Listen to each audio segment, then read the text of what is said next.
বাস্তবায়ন হয়নি, ঠিক কিনা বলুন? এবার আমাদের স্বপ্ন বাস্তবায়নের পালা। এই স্বপ্ন পূরণের চাবিকাঠি আপনাদের হাতে। আপনারা জগদীশ সাহেবকে রিক্সা মার্কায় ভোট দিয়ে যদি জয়যুক্ত করতে পারেন, উনি একজন ভালো মানুষ, মসজিদের ইমাম, সমাজের ইমাম উনি হলেন ইনশাআল্লাহ। আমরা মসজিদের ইমাম হিসেবে জালালভাইকে দেখতে চাই, সমাজের ইমাম হিসেবে জালালভাইকে দেখতে চাই। জালাল ভাই, আপনার জন্য দেখে মানুষগুলো কিভাবে নিবেদিত হয়ে আপনার দিকে তাকিয়ে আছে। আপনি নির্বাচিত হলে এই খুলনাবাসীকে কমিটমেন্ট দিতে হবে, এদেশের জনগণকে আপনি ভুলবেন না।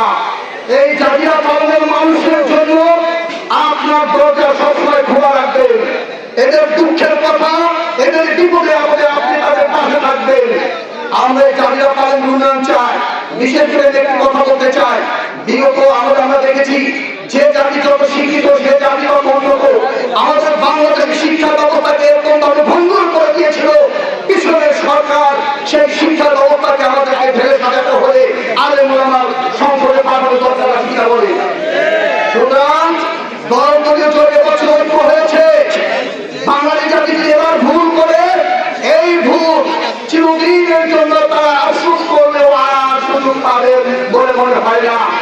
আসুন, আলেমদের দেশ, মুসলমানের দেশ,